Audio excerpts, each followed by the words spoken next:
I am sitting and I am attacked from behind. How the hell do we solve a situation like this? Keep watching.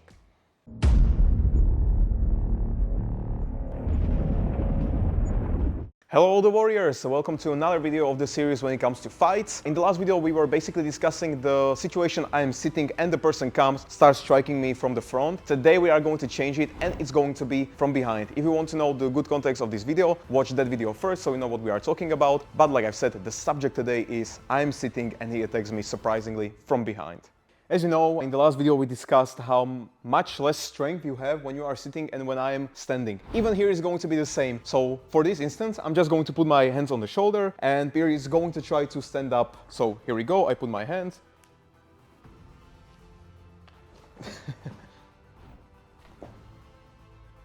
As you can see, it takes so much time, so much strength, and we are similar sizes, that even here, only me putting the hands on and him trying to stand up with his whole body, like much difference. As you know from the last video, you know how hard it is to defend yourself when we are attacking from the front. It's going to be even harder from behind. So if we are some half clinch, I'm catching with one but striking with another. Now it's up to you to think which to block, where to attack, what to grab actually. Meanwhile, I'm still hitting and you are in the worst position. All things considered, how hard it is, how much harder can it be when there is even a knife. So it's the same, I clinch and now meanwhile I'm still stabbing everywhere. So how much worse can it actually even get? So instance number one, when you are now sitting, the obstacle when I'm trying to take you down is going to take under your legs and you're going to fall, which in this instance will be something like I go to the half clinch, I pull, you go stuck, and now I'm trying to really kick you. Even what sometimes can happen is your legs will be staying here because of something and now you are fighting from here, which leaves you open and it's much easier for me to kick or strike. Even worse is the situation when it's going to be a chair or any bench that has something as the seat back, and now when I'm going to, for example, go and choke, now this is preventing you from going backwards and I'm basically strangling you on this thing which is just punching into your back. Even worse when you think about films and you can see things like rope or a string. I'm sitting, I slept way too much and now he gets here and he starts strangling against the seat back like this. If I slept this much, it's going to be even harder to really escape out of this. So all of these scenarios are hard, one is harder than the other, but they can all happen and they can happen pretty easily, which is an interesting fact. Like in the last video, it can happen so easily everywhere, but no one is really training this aspect of fighting. If your question is how to defend against that, the first simple answer would be don't sit there. Okay, you may be angering, so I cannot even sit on the bench and read my newspapers because I'm supposed to get attacked. Well, there are two different scenarios. The first one is you are sitting at 2 p.m. When it's sunny, the old people are walking through the park, there are moms with their kids, and there's lots of people in the park, and now you're reading newspaper, as opposed to you decided on the evening, I want to get out of the society, so I'm going to go alone in the park, when there's people and groups walking around which don't really seem so charismatic, and now I'm just going to sit there, write a text, and let someone just choke me. It's the equivalent of a girl walking and not paying attention, just texting on her mobile phone, or you driving and meanwhile texting someone else. It's the same. So right off the bat, don't let anyone get behind you to strangle, strike, or stab you.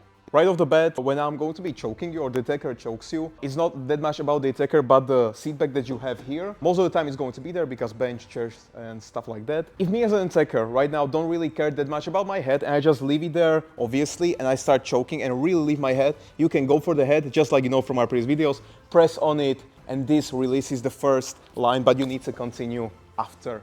That's in the position where me as an attacker did like an idiot a little bit, but okay, I choked, but I left the head there for you to grab it. And you know from the previous videos how to get out of that if this happens.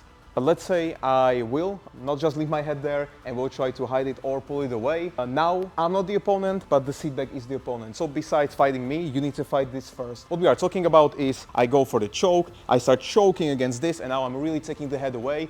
You need to start turning around. So what you are going to do is grab the hands for at least some pressure and start turning. As you can see, now the choke is not as good, and when you are here, you can reach the face a lot easier, or go for the downstairs. Or even here it's going to be a lot easier, boom, to escape the choke. So at first when I was here it was very hard, and as you start turning the choke is not as good and you are getting your foot here behind the seat back. Maybe you thought of some different solution, which could be something like I go and choke you against the seat back, I'm choking and you slowly start like making your way up here. But as you can see here, and I go a bit slower, this is going to hurt your spine a lot. So like it's not Never the answer, but it puts you in a very bad position when it comes to basically very hurting your spine, because you saw where was his body and where was the seat back. Keep in mind, this is still a video, so we are trying to do it basically as slow for you to see, and we are not putting 100% resistance because it is for the video at the end of the day. So don't just watch the video, but actually train it. You will have to do something like put on boxing gloves, take some helmet and imitate the chair or get a real chair, depends on your training environment, and train it like this, because now we are giving it a little bit for free, and if Peter would be as skillful, it's not going to look as easy. Speaking out loud, it gives us the option to even make a special episode right in the bus, because there's going to be a bit change when it comes to the seating. This chair, it's probably going to break if we will try to choke on this chair, but in the bus, it's different. It's way more sturdy, and it's going to look a little bit differently. So if you want to see a special episode in a bus, write in the comments and we'll deliver.